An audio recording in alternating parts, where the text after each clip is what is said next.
Go to settings. You can't hear me. Call Mark. Call him. So he can't hear us. We can't hear you, man. He can't hear us. All right, I'm calling. I'm calling. No, he can't hear you. No.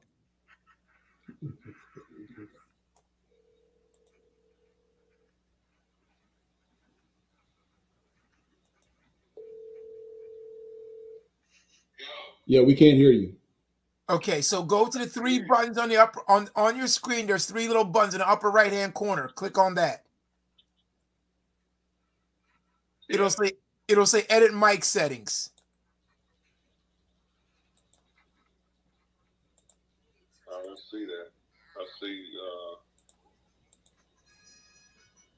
I see the buttons, but they're at the bottom of my screen. I clicked on it. It says post, comment, layout, private chat, stream info, settings. I forgot you're on a different thing. Okay, go to where it says, you see a button on the bottom of your screen that says settings?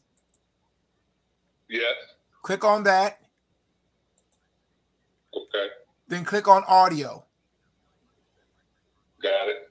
There should be a mic and a speaker option. Make sure you're using your default and make sure the buttons are moving on the mic. The buttons aren't moving, though. Okay, the buttons aren't moving? No. Okay, so click on the drop down and pick a different mic. That's the only mic I get a choice of. Mm. Wow. Okay. That's strange. Okay, go to where it says speaker then.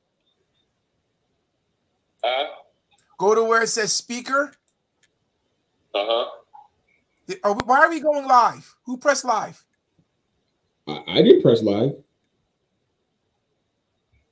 Did I accidentally hit something? No. Mm. Hi, everybody. Really?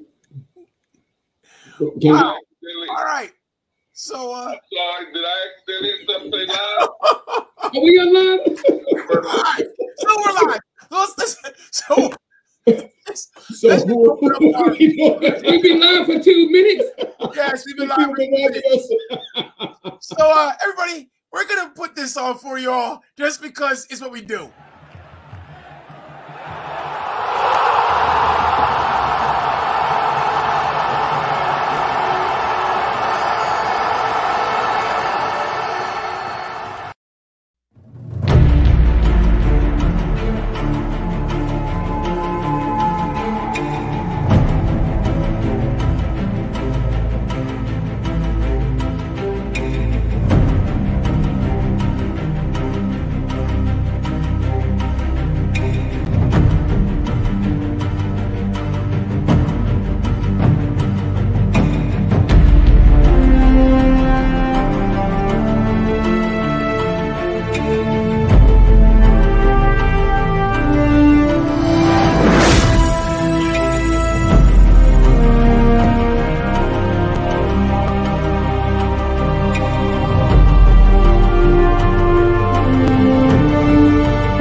Wow. Yes, please, we'll bring you in. We have a chance to talk to you. Just hold on. We will bring you in. Now, Mark. Yes. For our guest, because he can't hear us or we can't hear him. Just use your phone. I got it. Yeah, we did. We got the phone up to the mic, so he should be able to hear us and talk. Well, anyway, welcome to the audience. We would like to know, what did you hear for the last 2 minutes when we didn't realize we were on? Somebody pushed the button. But it's all good. It's all good. Welcome, everybody. Welcome. That's what our show is all about. We love to have fun. We never know what's going to happen from the next show to the next. And we get 3 extra minutes. We got 3 extra minutes. We started at 27. And the nice thing, there were people waiting for us. We thank the people who come in early to watch our show. Thank you. We appreciate it. I don't even know what to say no more. I mean, I saw the clock go. Wait a minute. Are we really live?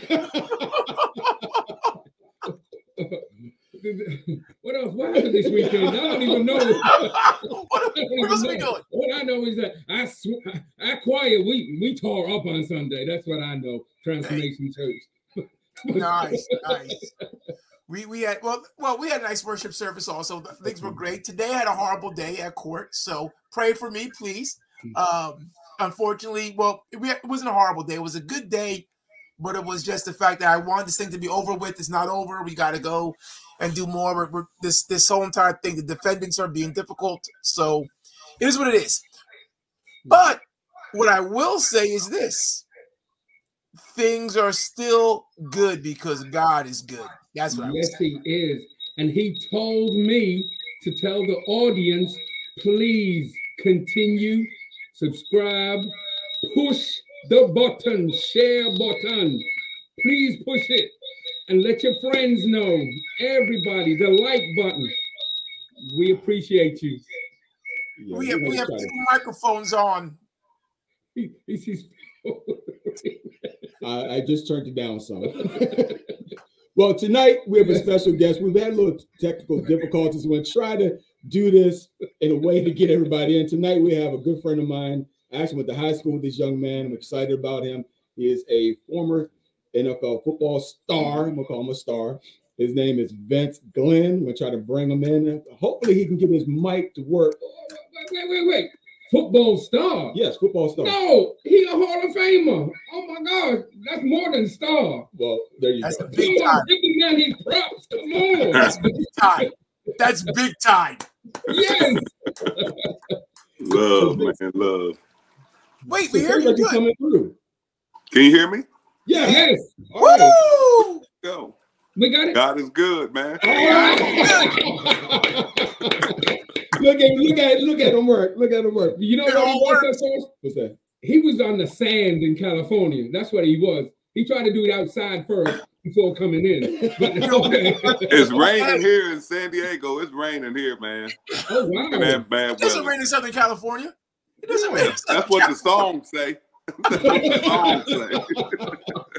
Hey, so Vince, tell our listening audience a little bit about you, man. I know all about you, but let's tell those who don't know you a little bit about yourself. Pronounce your name, please. Pronounce it. It's Vencie. Vencie Glenn. Vencie. Okay. So it is Vencie good. All right. It is. Okay. Oh, see, all through high school, junior high, we always called you Vince. So I didn't know that people started calling you Vencie. I watched your podcast. I'm like, why do they keep calling my man Vencie? I wasn't crazy about my name growing up, but man, you know, back then, man, they Vince, Vinny, whatever. It was just whatever. It was just as long as they called you something, you know what I'm saying? It was good. But as I got older and I had to start writing my name more, and I just embraced it, and I'm glad I did. It's kind of special to me because there's not another one out there. I was named after my mom's father and my mom's brother. And they both are passed now, and I'm the only one, and I don't have kids. So it's kind of special to me because some great men gave me that name to carry on, and I choose it wisely. Good. All right. So tell us about you, Vince. Vencie. Well, I'm 6 foot. I'm 109. No, I'm just kidding. Stand up. Oh, this ain't the dating show. Wrong show. My bad. You know, born in Grambling, Louisiana, and grew up under great parents that taught at Grambling State University, and my father played football and coached with Eddie Robinson, the great Eddie Robinson. And my mom ran the economics department at Grambling State University. And then when I was 9, a town of 1,060 people back then.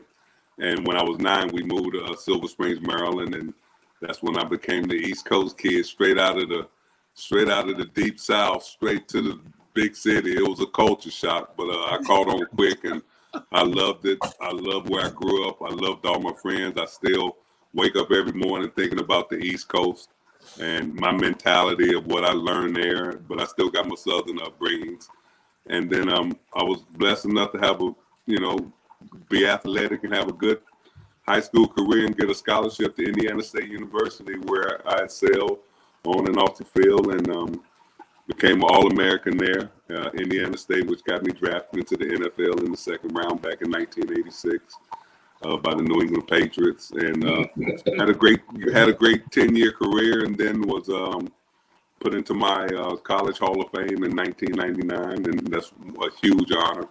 But more importantly, 3 years ago, I was put into the John F. Kennedy Hall of Fame, and that's the crib, man. That's the homies. That's where it all started, and always started in the beginning to get where you are now. So I've been blessed. I got one motto I always say is just stay in your lane. Sometimes in life you're gonna go fast, sometimes you're gonna slow, sometimes you're gonna cruise. But as long as you stay in your lane, you're gonna get to the finish line. And so that's what I say. As soon as you get out your lane, that's when you get in the crash and you start having problems. Just stay in your lane and you'll have a chance to get to the finish line. Listen now, you have to explain something to Mr. Simon Rollins there, because you said some big names that are important, but Simon may not know that because Simon's from across the sea. Let me back up again. What name? Go ahead. I'm saying first it's at Grambling State, which is one of the best known historically Black colleges in the country for sport. I do know. Great. Then you said Eddie Robinson, which is very important because he's a Black coach, but he was the winningest coach in the country, Black, white, yellow, green, for quite some time. And I think that what's his name just passed him, right? Or is he not passed him? He might be still the winningest coach. So I need you to know that, Simon. You know that, Simon? Anyway, let's dive into this question. Okay. I knew that. Just a little history. They're right. I'm from over the pond. I'm from Birmingham, England. Okay. And then American football started round about where was I? I was in there. Round about 86, 87, because we didn't have American football. We just had the real game, football. So yeah, we had the real game. So in 86, and I remember my next door neighbor, he was a lineman and he had beat 75. And then I was a Chicago Bears fan where Vince McMahon, Fritz Perry, and they won the Super Bowl. And the Super Bowl shuffle, I'll show you, but we don't have time for that. But that's when I started to learn about football. And then when I moved into America in 1986. You moved into America? Yeah, I went to America 86. Then it was all because I know all sports. I'm just well, Vince, what you have to know is this man is a straight Ravens fan. He bleeds purple. I mean, he is Ravens crazy, okay? Vince, in Birmingham, I was a Birmingham City supporter. That was my local team. That was in the top of the team. I came to Baltimore, Orioles, and when the Ravens, I'm loyal to whatever city I'm in. That's it. Okay. So am I. But it's all about you, though, Vince. So no. Hey, Simon, I'm gonna help you to something to educate them brothers why they jumping all on you. I appreciate it. They do this all the time. Let me tell you why. Let me say this real quick. Let me say this real quick. I have a lot of love for you because people don't know this about me, but I am a big World War II history buff. Yes, sir. In your country and Europe and what they went through back then. And if you go back to World War II, you can understand where we are right now. It's the same playbook. Yes, so, sir. I got a lot of love for you, respect for your country, where you from, man. Nothing but love for the people over there. Yeah. And we all good, son. Yeah. I'm big too. I love Revolutionary War, how they lost that one. But let's go on. But also, see, Vince, also got another dynamics. Of course, you know, I'm a straight Commanders, aka Redskins fan. The one over here, he's a Dallas, whatever. He's a cult. He's in a cult. Right. He's in a cult. I got a lot of friends in a cult, man. They got problems, bro. They got problems. Before we go any further, studio audience, if you're watching, let's type these questions. He's ready for any questions that you want. So after this, I want to see some questions come up now, please. But I do remember when you had the football 101 tutorial. Yes. With the little man. Yes.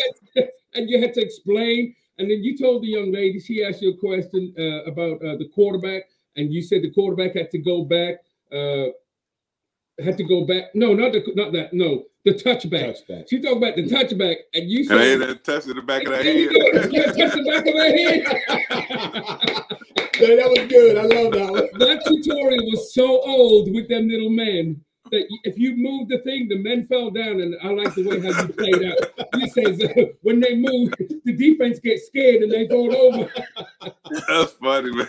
I remember that like yesterday. That's funny. Wow, that was great.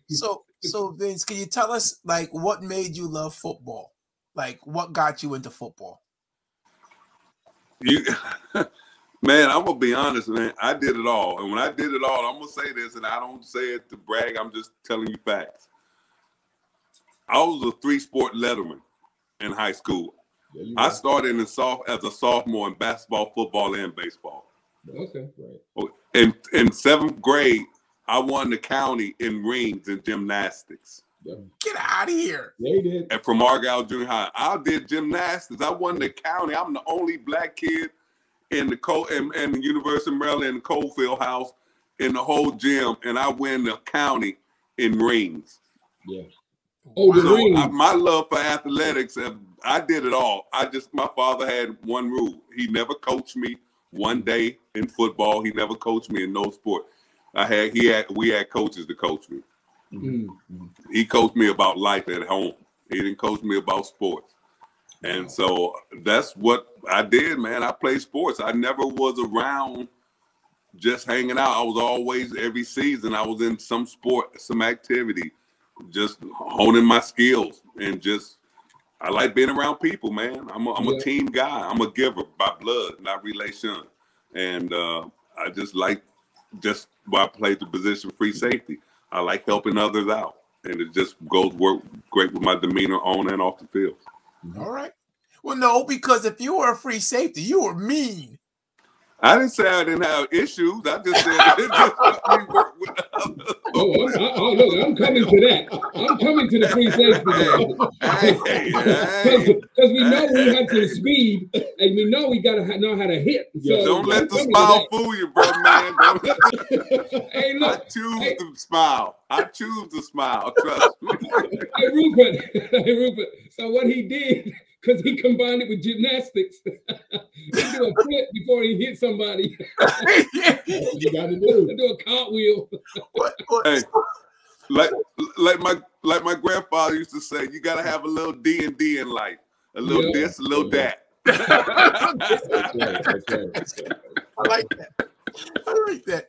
So, hey, Peter Davis. Vince, you know this guy really well. You know Peter Davis.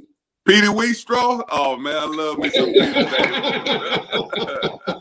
Man, I love all my guys I grew up with. Man, that's just facts, bro. That's just facts.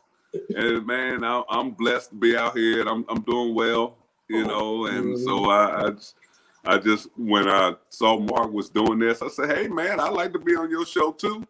I just jumped through. I come home, but nobody ever comes out here. Nobody has ever been out here in 36 years. I've been out here.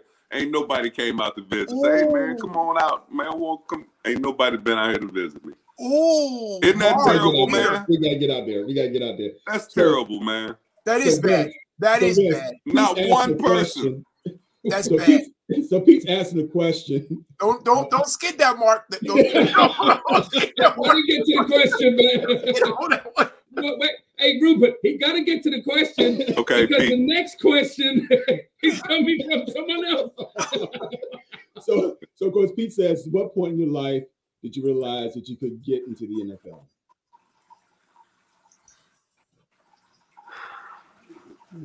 The day I realized I can get in the NFL was the day I got drafted. That's just real, bro. It's just, bro. It ain't like people think it is, man. We can get into it deeper. It's the journey there is so much harder than what people think. It's glorified, but if you look at if there's 9 billion people in the world, and let's say it's 4.5 billion men, man, it's 0.002% that make it. Really? all the men in the world, bro, that can play in the NFL, bro. Mm-hmm. And so as you go through the process, and it's a process, and the guys that don't, man, first of all, you have to be blessed by the Lord just to stay healthy and make it to junior high, high school, college, to the pro, just to even stay healthy enough, because it's a violent sport. Yeah. It's a violent sport. And I tell people it's a collision sport. Not a contact sport. It's a collision sport. You got grown men, best athletes in the world, line up each other every play and run into each other as hard as they can. That's collision.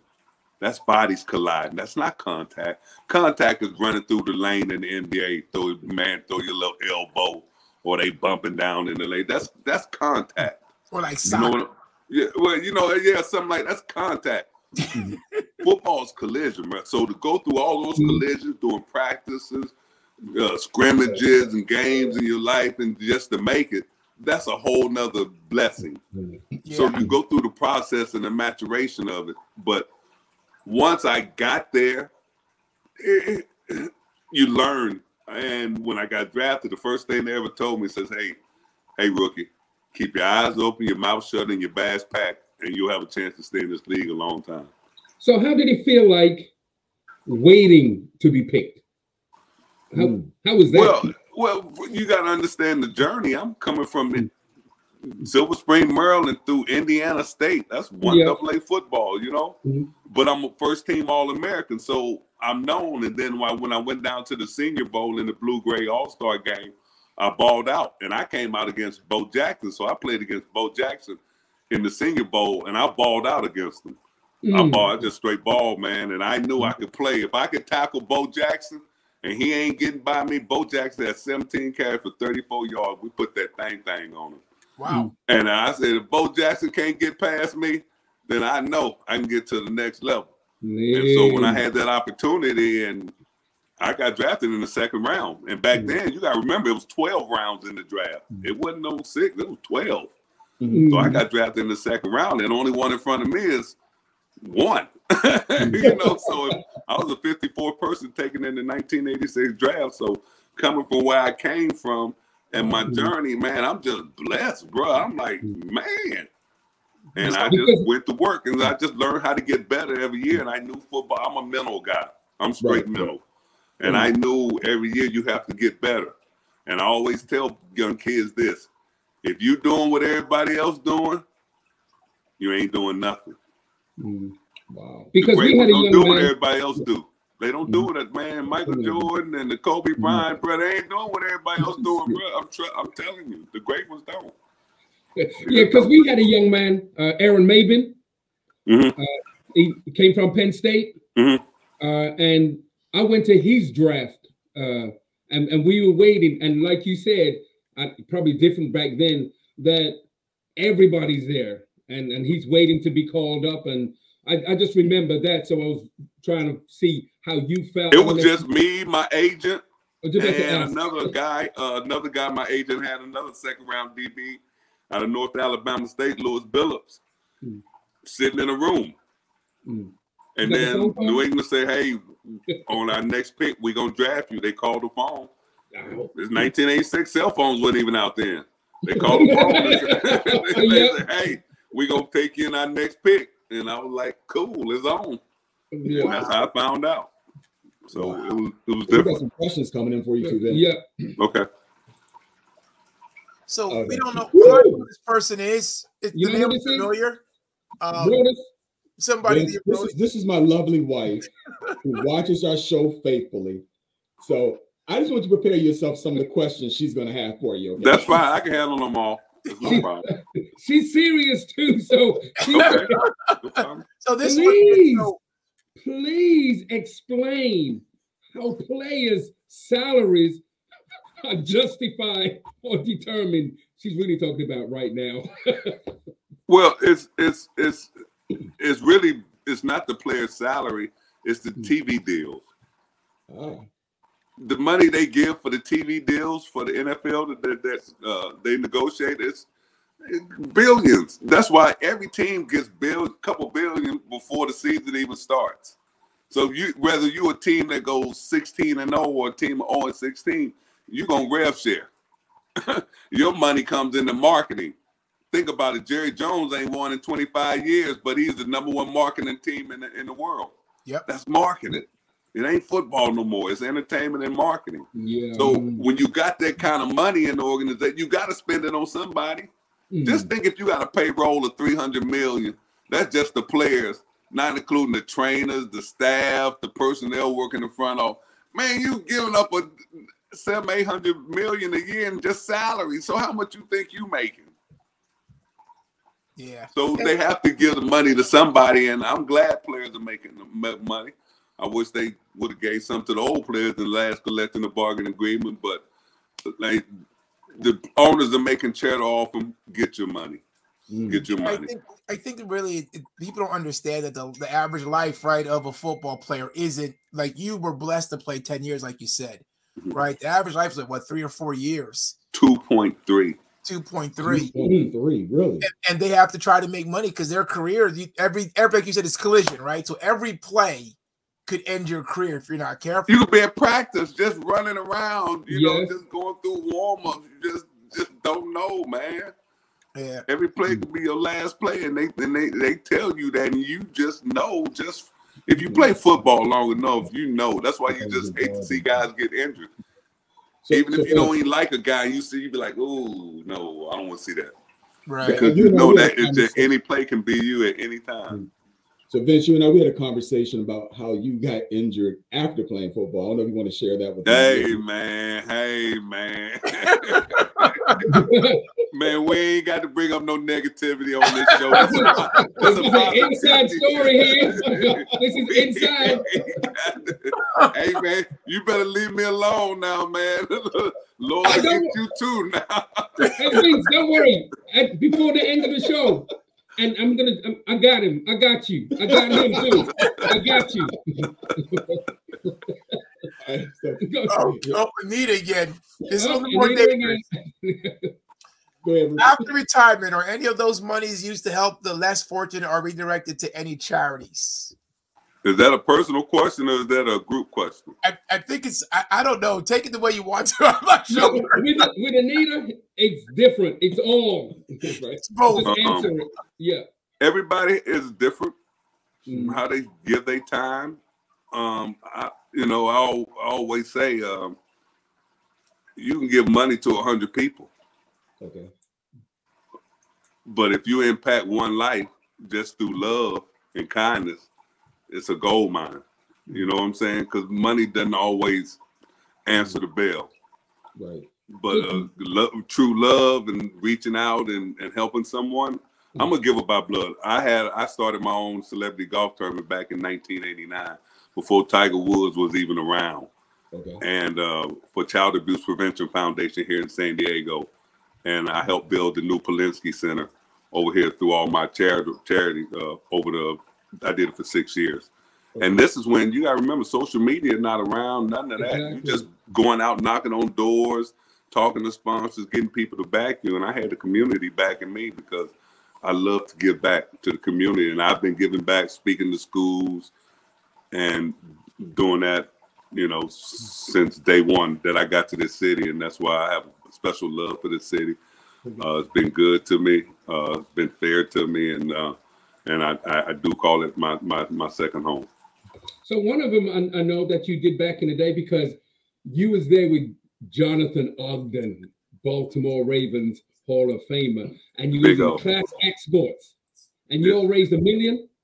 Yes, J.O. That's my boy. J.O. We all it's a bunch of guys, just help them raise money for a cause and giving back. And I play in a lot of celebrity golf tournaments where I go to different cities and play and give my time and just being able to give back to the community because it's the little things, man, that you're going to remember when you get older. You're going to do so much in life that half the stuff you're not even going to remember you did till somebody say, hey, remember that time, remember this. But when you impact someone's life, you remember that. It's a snapshot. Yes, becomes a photo. I've been there. Last question from Brother Davis. How did you feel to get that interception against Washington in Washington? They try to rib you. No. I know what he's talking about because that's when I was with the Giants. It was my last year, and I never played at all. I played the year before when I was with the Vikings, right. And now I'm coming home. I got all my brothers, all the homies, Al Coles and them, all everybody's there, man. All the homies. I had got 20 tickets, and they right behind the bench. And it's Sunday night football, it's TNT football Sunday night, so it's prime time, and we playing it. Okay, man. To get an interception, the first series of the game, and take it to the house with 75 yards in front of the crib and win. Wow, man, that was. And that was heaven, man. Held the record. Yes. I 103 yards. Yeah. Yes, sir. Against John Elway. There you go. I was going to ask you, what was your favorite football play? I guess it's one of those two. But what, if not, what was your favorite play you've ever done? High school, college, pro. Yeah. What was your favorite play? Man, I set the NCAA record too because I had a 102-yard win in college, but you're going to get credited for 100 in college. So, and then in '87 I did it again in the pros. So at the same time, I had the college record and I had the pro record for like 18 years till Ed Reed broke it. Baltimore Ravens. Ed Reed broke my record twice. So I'm right behind Ed Reed. Yes, you are. He's a bad man. Mama, there go that man. That's my question. See, you was a safety. Did you have like not an idol, but a favorite or someone you says, oh my God, I want to be a safety like that? They called me Assassin by Jack Tatum. Kill the head, the body will die. Kill the head, the body will die. Yes. What, eat the clothesline? Oh man, he was brutal. Jack Tatum, yeah. But then I became a Ronnie Lott fan when he was at USC, and then Ronnie became one of my good friends and mentor. Just like I always say, man, I've been privileged to hang around a lot of Hall of Famers. And I learned a lot from them, and man, and Hall of Famers are different than the regular guys out there. Right. They're a different breed, bro. So Vince, out of all the teams you played on, what do you think was the best team, or which organization you think would best fit for you?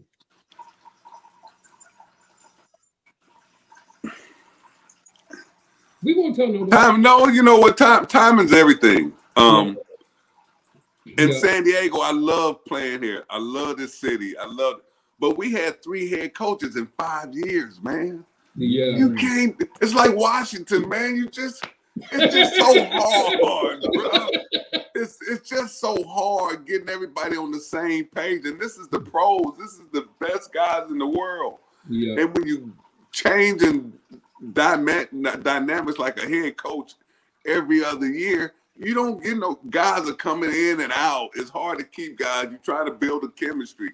And even back then, here's the difference between now football and back then. For 10 years of my career, I played against John Elway every time I saw the Denver Broncos. Every time I saw the San Francisco 49ers, it was the Joe Montana or Steve Young. Every time I saw the Dallas Cowboys was straight. Or the Oilers, it was Warren Moon. You know what I'm saying? So you talking about Hall of Famers? You saw Hall of Famers week in and week out every year. It wasn't a third string backup or somebody they got off the street or just boo-boo Browns and just no good players. Like a we played against the best weekend because you had to stay on the field to have a career. Period. Yeah. So it was just like playing at an elite level every year because you knew the guys you were playing were all elite. Right. You couldn't be bad back then as a player. You was out the league and you was done. It's not you hang around, be on the practice squad and bounce from 10. You were just done. So what I'm hearing from you, and answer this question for me as honest as you can, the league now, then you're saying is like for basketball, you're saying the league kind of soft now compared to maybe what it was. I don't want to use the word soft because whenever you got grown men going at it in football, it ain't no such thing as soft. Softer. I'd say you guys are less prone to put themselves in harm's way than they were back then, because you don't have to, and you still get paid. And you can. You see what I'm saying? Yeah, you can. I can go now. I could go, like, if I was playing now, if I'm not feeling well all week and chilling, whatever, I can go right before the game, say, Coach, man, hamstring tight. I ain't playing. Okay. Man, back then they say, well, you might as well get your coat on the way back to the locker room because you're gone. man, these guys are making gazillions, but they're playing half the games. Right. They're playing them. They do it in the NBA too. They miss so many games, but then they say they're the best. The best would stay on the court. Jordan stayed on the court. Kobe Bryant stayed on the court. A lot of the great ones stay on the court. Football field.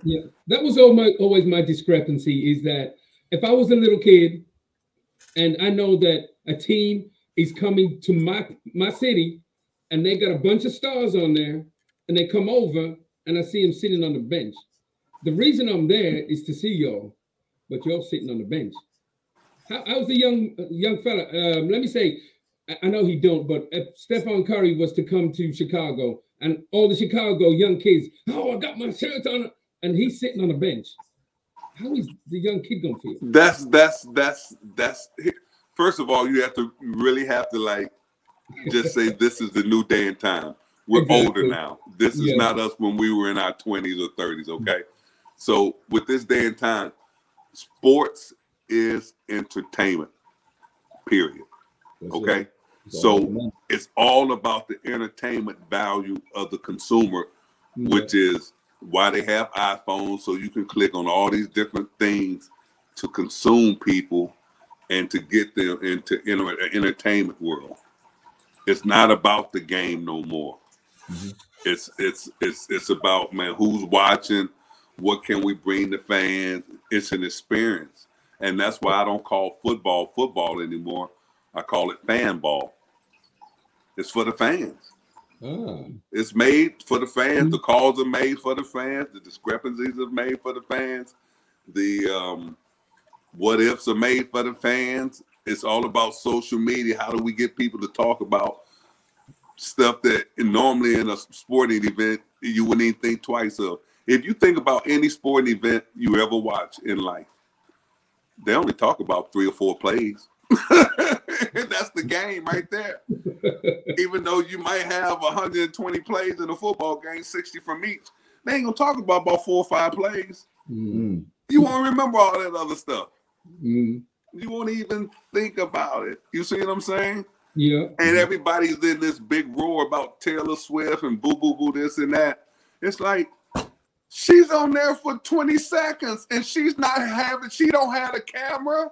That's still people putting the camera on her. You can't get on camera on TV unless they put the camera on you. She in her private suite doing what people do. They come to game, hang with her friends and getting a swerve on. Ain't nothing wrong with that. That's the NFL capitalizing off her publicity. She has 300 million people, so they got 200-some million people watching for her. And so you see what I'm saying? So it's entertainment, and these young guys in high school and now with NIL deals, they caught up in it, bro. They all want to be famous. Look at John Morant. Here, this dude is making 20-some million. He want to be a gangster, bro. You don't even know what a gangster is. Yes. Are you guys kidding me, bro? Gangsters don't do that. If a gangster had 20 million, he wouldn't be a gangster. I promise you that. He wouldn't be a gangster. You're saying something that I want to get to these questions. We got a couple questions. I will get to them, but you're saying that the fan base is important, but that's why teams like the Cowboys, unfortunately, is always on somebody's tongue, because it's supposedly America's team.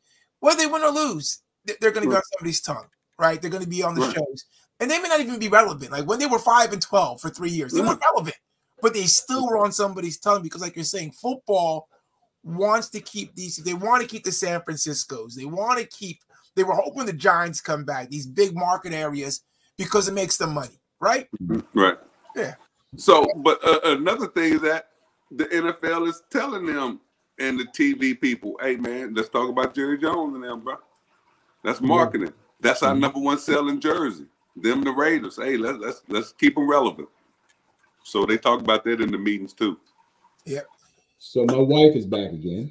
Woo! So she asked the question, how many players are high school graduates or hold college degrees? With a college degree, you can get a job. You need something to fall back on, especially after sustaining an injury. I don't do group stats. I don't really get into what somebody else has done because a degree is a good stepping point, but there's so many avenues to making money and excelling in life. It's just back when we grew up, it wasn't accessible to us. Right. You know, these young kids are very talented and smart, the creative thing. Look at me, I couldn't even get on the little internet. You know, these guys, they can do this stuff when they sleep and stuff. So, you know, I just, man, you know, God gonna judge you by your character, man. And how you treat other people in life and all that. He knows your resume before you even born. So, you know, it's great to have a degree, but most of the people nowadays that get degrees, they don't even further that degree in the same thing they study. You know what I'm saying? They go on to something else after a few years and have another interest, because nowadays there's so many different things that can grab your interest, and you can have a little bit of this and have a little bit of that and still stay true to who you are and still do the things you want to aspire to do. So there's a lot of options, and if you have options in life, you're gonna have a chance to be successful. So being successful is all relative, man. You know, so I don't really look at it at the degree level and things like that. I just what kind of person you are in life. Well, you're right, because I went to school for one thing, got a degree, but I'm doing something else to make income. So the dynamic, see, it changes. Hey, me too. Me too. I did it too. Me too. It's a good job there's no degree for sleeping, because he don't do that. I give me a nappy poo in. No, you gotta make you. No. I'm surprised he didn't text you like, well, your time is 3 behind. Like you gotta text like 3 in the morning or something like that. Yeah, he hit me pretty early this morning, but it was all good. You know what? I didn't realize that, but I said, "Oh man, he's still in bed." Yes. To my point. Who was with Lewis Live? Do you think the refs are doing enough to protect the players during the game? I think they doing too much. Get out the way. Get out the way. This football, man. Yeah. It's football. It's just what it is. It's just they characterize football as being this just so violent, which it is. But man, when I watch MMA, man, you can't even talk to me about violence. Exactly. Anything goes in MMA. Non-stop. All right, man, and y'all just love it, man. You can't talk to me about violence, man. And they don't wear helmets. Yeah, man. I mean, football, this has been around. I understand some of the rules needed to be changed. You know, hitting the guy up high and all that. I get all that. But nowadays, it's just, man, the refs are controlling these games, bro. A lot of these games, man, the outcomes are being controlled by refs, man, and it's bad, and these refs are bad, man. Yes, they are. It's it, and it's not good for the game of what people are witnesses, because people see things with their own eyes. You can't tell them different. Absolutely. There's no off-ramp to that when they're seeing it with their own eyes. And they're seeing a lot of bad calls and misjudged calls. That's like trying to tackle Earl Campbell. Would he survive in today's football? I mean, I know he would, but I mean, man, I thought you said that to say something funny about me. So let me tell you my Earl Campbell story. And this is the story. This is the story. I see somebody asked me, you know, I see a question over here. what inspired me or when did I know I can make it? I got asked earlier. So my rookie year, I'm in New England. We're playing the New Orleans Saints down in New Orleans. Earl Campbell had just got traded from the Houston Oilers to the Saints with Bum Phillips, okay? Because he was with the Oilers and Bum Phillips the whole time. So he got traded over. So we're playing him in preseason. So the starters play a couple plays, and then I'm back up. We come in and we play the second and third quarter. So Earl comes in the game. So I'm in the game same time as Earl. So I done just played against Bo Jackson a few months earlier that year in the bowl in the Senior Bowl. But this Earl Campbell, and I done watched this dude on TV for years, just torture people, right? So it was like the second play, and Earl takes a toss sweep out to his left to my right, and they always say 12 and 2, 12 yards deep back, 2 yards inside hip. So I got him lined up, and I said he gonna break through and turn up on that patented toss sweep. Earl turned up that field, and I said I got him right here. Bam! I hit Earl. I dropped straight to the ground. I looked up. Earl was still running. I said, "Oh Lord, he tried to kill me, y'all. That grown man tried to kill me." So we come off the field 2 plays later, and I'm sitting on the side, and I'm disgusted, dude. I've never been ran over or trampled like that, like in my life, right? And I'm sitting there, and Fred Marion, the all-pro safety that was starting in front of me, he came to me and said, "What's wrong, Rook?" I said, "Fred, if this the pros, I ain't gonna make it." Earl trying to kill me, man. Yeah, Earl trying to get me, man. So that was funny, man. That's why I thought he was like, I'm like, how did you read about that, man? I know that. I didn't.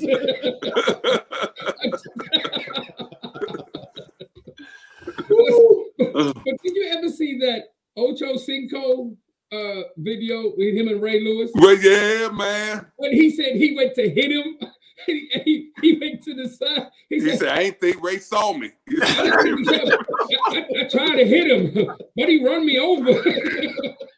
Yeah, remember Kevin Mack? They used to play for Cleveland. Oh yeah. He took my soul one game too. Man, sometimes you get hit so hard, your soul leave your body, bro. Oh, man. What about Okoye? You ever have to go against Okoye? Oh yeah, now Chris is one of my good friends till this day, and but he ain't never do nothing. Man. Oh, I never let guys get. I was small, well not small, but I mean I only weighed what? I didn't break 190 pounds till I was 30. Okay. The most I ever weighed playing was 194. So it ain't like and right now I'm what 200. You know, I've never been no real big dude, so I'm not gonna let them dudes 245 just truck me. That's crazy. They'll kill you. You know what I'm saying? So you had to learn how to tackle and how to get the guys. And then as a free safety, it's all about angles and understanding what's going on around you so you don't get caught up in the wash. Oh, you pay your dummy tax in the dues now. I had a lineman my rookie year knocked me about 10 yards back in the air because I was just standing over the pile and he just came and took me out just for standing over the pile. And I'm cussing at the ref and talking about, "Ref, he can't do this, he can't do that." They said, "Hey, Rook, don't stand by the pile." I never stood by a pile again. You learn quickly out there, man. You learn quickly. They'll kill you, man. They will honestly almost kill you out there. They'll take your soul. If I would ask this question, so I'm going to get in trouble. This is my sister. Deborah, thank you, Deborah. We love you still. We love you. It's the judge also. She's a judge, so be real careful. Yes. Do teams look after their injured players when they are forced to retire? I guess it means like you get hurt and you have to retire. Do teams have, or the NFL have anything to help them in the retirement?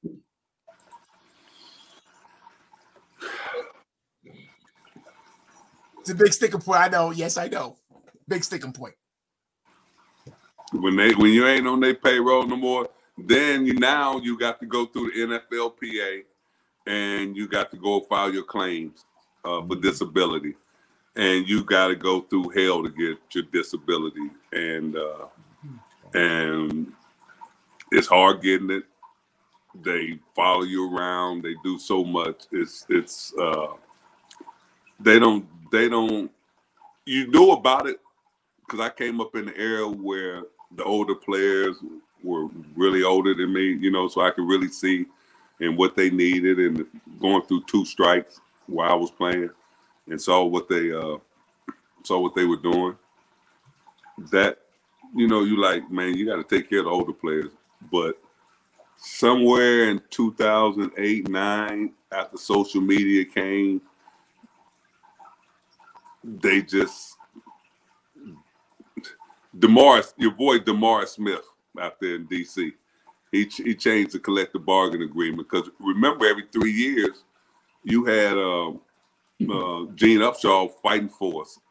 Gene Upshaw was fighting for us every 3 years. Then DeMar Smith came in. He does these 10-year deals because he's in DC, bureaucratic, and the former guys. I mean, the guys that are playing have to ask for that money for the former guys in the collective bargaining agreement.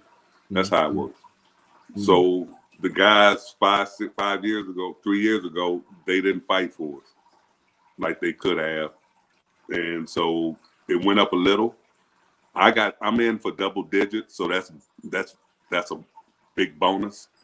The more years you play, you have to be at least 2 years, 2.3 to be vested to even get a pension or retirement. You have to play those many years.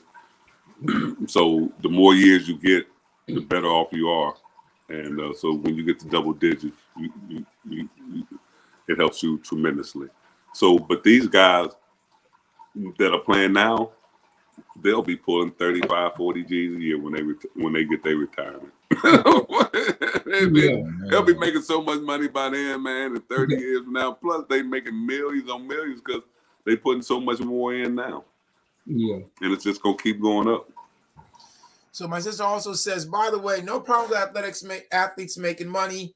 They make much more. I think they give much more to others than they will ever make. That's what I think, Or they make much more than others. They will. I don't know what she was trying to say there. Deborah, you're a judge. Bring that back. Help us out. Well, you got it. The era is different as well. I'll give you a prime example. Man, I was 2nd round draft choice.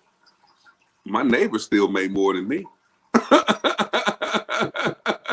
out of here. In 86? What?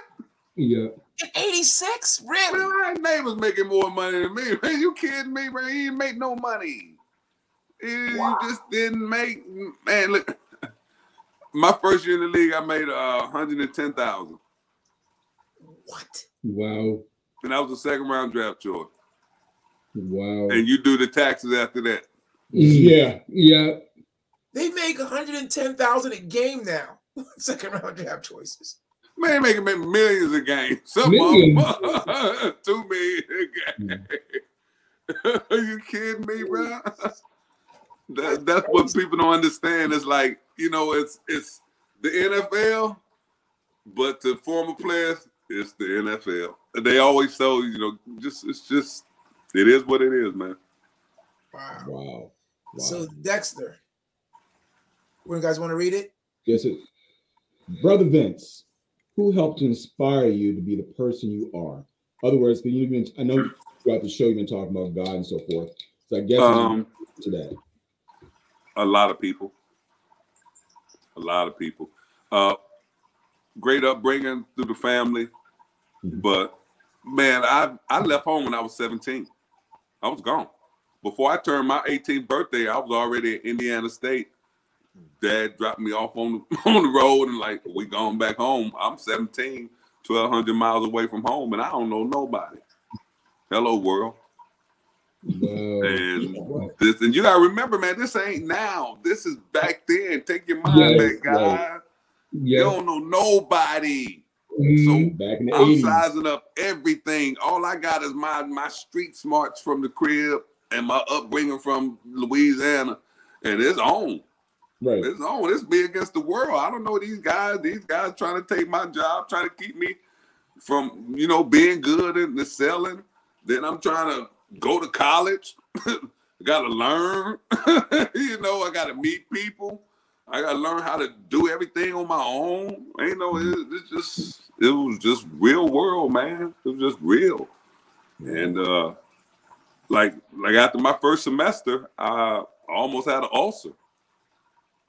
It was a shock. I didn't know what an ulcer was. I knew my stomach was hurting for 2 days in a row. And so I go to the infirmary and Dr. Vencie said, hey, man, he ran some tests. He said, hey, man, when you go home I'll never forget, it was my freshman year. And he said, when you go home for Christmas break, you either adjust or you don't come back. I'm like, what are you talking about? He's like, you about to have an ulcer. I said, who? I said, who? He said, and so that's when he explained to me. And that's when I first really learned about suppressing stress. I'm 17. I don't know nothing about none of this, man. You got to remember this all, bro. This is new. So I'm learning, and I'm learning fast, man. Right. So I learned how to learn fast. And so I listened to him. And so I went back that spring after my 2-week Christmas break, and I just changed my attitude, man. You know, and just became me. I was okay to be me, and I just all my DC ways, my go-go music, all that, I just let it out. If you ain't like me, I ain't care. He took DC with him. He said go-go music. He took DC with him. Hey, so this if you hear any noise, it's just me and the boys getting it. This is a good question, and I think I'm going to put a little twist to it. Because is racism still a big issue in football? Tell me, it was racism an issue in football when you played, and then you can answer this question: it's still an issue, do you think? But was it an issue when you played? And you're a Louisiana boy, so you might have saw it a little bit differently than maybe some others.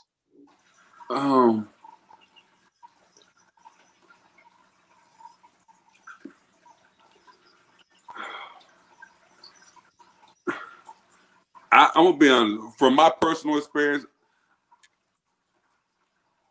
I think racism is more in the corporate side of businesses than more so as far as the athlete is concerned, because you play with so many different, just growing up, ethnicities and different people, and you know them. That's the one thing about, you can't really separate on the team from a team environment like they did in the 40s with Jackie Robinson. In that you everybody's intermingled within one. There's no like black sleep over here as you're a teammate, your black teammates sleep over here, your white teammates sleep over here. In team sports since probably the 70s, everything's been intermingled. You know, you just play against white guys, even though your team might be all black, but you playing against them and you understand them, you around them, and then you go to college. It's on you, bro. There ain't no, bro. Either your teammate you don't like. If you got a problem with white people, and then you probably gonna have a problem in life. You know, if you're going around and got racism problems, you're not gonna play football long. You're not gonna be in a team sport environment long. You know, it's just no place for it, because it's a business, and when you take about business, the only color they know is green. Trust me, nowadays. So you know, it's about making money. That's why a lot of things are inclusive nowadays, because it's about making that money. And so racism, I never experienced it in sports. I'm not saying it's not there, in the front office with black coaches and hiring like that, maybe, but I've never personally experienced in sports. That's so awesome. we got 8 minutes to go, and we're gonna read this one, and then I have one question for you. So why you look at me like that when you said that? Because I can't wait for the question. Go ahead, Group. This is just what Debbie was clarifying, right? Okay. She was just saying that she doesn't have a problem with athletes making money, because the owners are making a great deal more money, and they're not at risk. So she's just kind of speaking to, what do you feel about the NFL now? Because you were saying if you made 110, right, and owners must have been really reeking it in at that time. But how do you feel? Like, what do you think about sports in general? Because you talk sports, even like the WNBA, sports in general, women's sports, men's sports. Do you think that the athlete should make more money than they do today? They make a lot of money today. So see, here's the key word. I think as society, everybody's talking about making that money. When do people want to go out and earn money again? There's a big difference. When you earn money, you reap rewards. When you make money, that's like a hustler or drug dealer. They just making money. There's no connection to it. You just making it. You know what I'm saying? Mm-hmm. And if you honest with yourself, if you can make over $100,000 a year in this world, man, you ought to be all right in life. You ought to be a little all right. I ain't saying you gotta have a mansion and got a big old car, but you ought to be a little all right. You know what I'm saying? So when you making money, yeah, they making money. Man, it's way different. When I was making my money back my rookie year, I was making money and I was earned a lot of money. That was a lot to me. It's all relative to your riches. You know what I'm saying? Right. So it's really all relative. So do I think they're making a lot? Yeah. Do I think a lot of them are earning a lot of money? Come see, come saw. so how close did you get to the big dance, though? How close did you get? Super Bowl.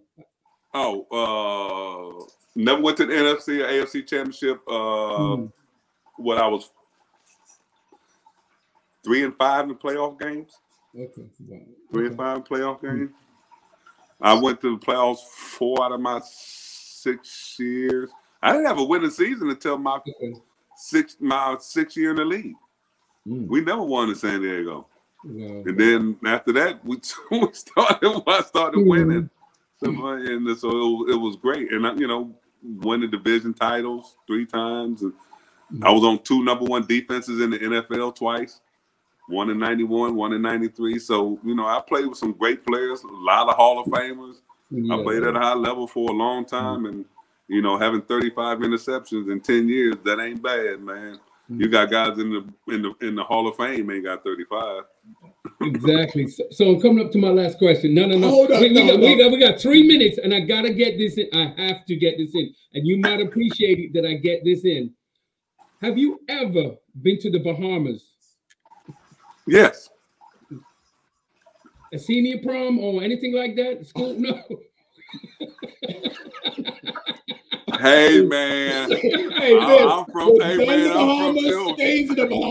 Silver Spring, Maryland. Now you meddling, and the #1 cause of murder in the world is meddling. You meddling now. You went to the Bahamas, right? Hey, don't worry about all that. We had a good time. I got you, Mark. I got you. You know what, Vencie? I'm coming up to you. I'm gonna get the number from you, and I'm gonna come visit you. Come on, man. Come on, hang with me, man. We sit out here on the ocean, man. Have a little meal.